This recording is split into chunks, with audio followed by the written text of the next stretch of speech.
팔불춘님의 SK이노베이션입니다. 매수가는 16만 7천 원, 비중은 30%라고 하는데요. 종가부터 봐드릴게요.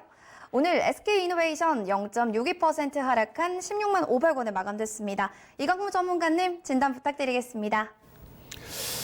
일단 SK이노베이션이 사실 이제 계산법이 상당히 복잡해졌어요. 보통 이제 정유주로서 보게 되면은 그렇죠. 네. S-오일 또 GS 또 SK이노베이션 함께 보게 되는데 네. 앵커님이 봤을 때 SK이노베이션은 어떤 회사로 봐야 될 것 같아요? 사실 말씀해주신 대로 정유주로 저도 네. 이전에 많이 네. 좀 봤었는데 리포트에서 배터리 이야기가 근근히 나와서 그렇죠. 네. 올해 같은 경우에는 SK이노베이션이 이제 전기차 배터리에 대한 사업을 정말 본격화로 네. 크기를 키우고 있는 것 같아요. 그런데 이제 SK이노베이션이 이렇게 설명을 드리죠. 보통은 이제 정유주로 봤을 때 지금 정유주들이 이제 유가 하락에 의해서 이제 원가 마진에 대한 부분들이 좀 이제 앞으로 향후에 돌아서겠지만은 지금 현재는 상품 가격에 대한 추가 상승보다는 떨어지기 때문에 그것 때문에 같이 동반 하락하고 있단 말이에요. 네. 근데 결국에는 이 시기에 기름 가격이 떨어진 거는 차후에 올라갈 수 있는 원동력이 되기 때문에 실적에는 큰 무리는 없을 거예요. 네. 그런데 이제 원유 재고 평가를 받겠다는 이거겠죠. 네. 또 이제 근데 그 두 번째인 SK이노베이션이 2차 전지 배터리 사업에 대한 부분들을 크게 역량을 키우고 있고 네. 실질적으로 미국과 또 유럽의 설비 투자에 대한 부분들을 늘려가고 있는데 일단 전기차에 대한 부분들에서 미국은 크게 투자를 했고요. 유럽에 대한 가능성도 열려놓고 있습니다. 그런데 이 SK이노베이션에 대한 셈법이 지금 중요한 이유가 다른 이 정유주들 뭐 S-오일이라든지 GS보다 추가적인 하락을 더 깊게 보이는 이유가 네. SK이노베이션이 그렇게 지금 투자를 열심히 해서 전기차 배터리에 대한 신성장 동력을 갖기 위해서 투자를 많이 했는데 이게 지금 SK이노베이션에서 이 소재 사업 쪽으로 분할을 준비를 하고 있어요.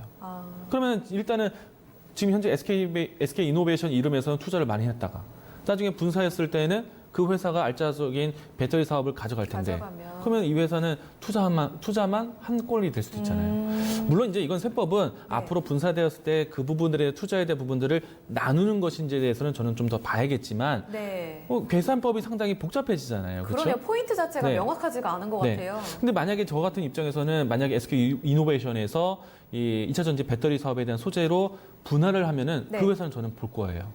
그러면 SK이노베이션은 어떻게 보면은 소외다는 입장이 되는데 지금 상당히 머리가 아프죠. 네. 저도 이게 어떻게 계산법이 될지는 좀 더 이 기업에 대한 내용을 더 봐야 돼요. 근데 지금 입체에서는 유가 하락 때문에 빠지는 건 맞습니다. 네. 그리고 추가적인 다른 정유주보다 더 빠지는 거는 소재 분할에 대한 셈법이 복잡해질 수 있다.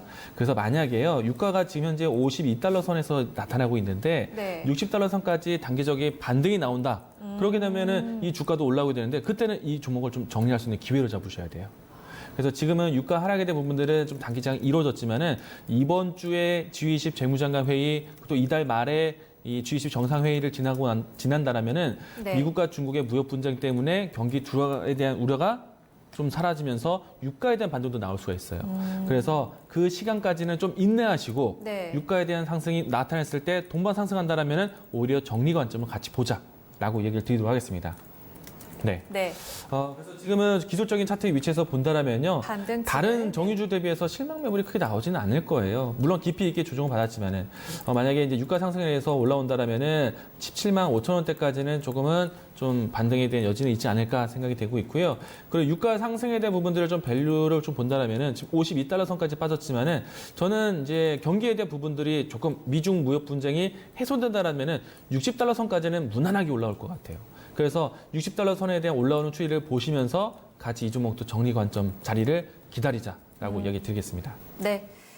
지치셨겠죠? 하지만 이제 유가의 반등의 포인트를 잡고 반등 시 매도 관점에서 포인트를 잘 잡으셔야겠습니다. 물론 빠지는 이유 자체는 2차 전지 배터리 사업 분할과 관련된 이런 복잡한 셈법 때문에 포인트가 다소 좀 어렵다라는 이야기도 전해드렸거든요. 같이 뉴스 두 가지를 체크해 보시면서 일단은 유가 반등과 함께 매도 포인트 잡아보시는 거 저희는 조언해 드리겠습니다. 팔불출님 그래도 좀 도움이 되셨을까요? 같이 참고해 보시고 수익 구간에서 나오시기를 응원해 드리겠습니다.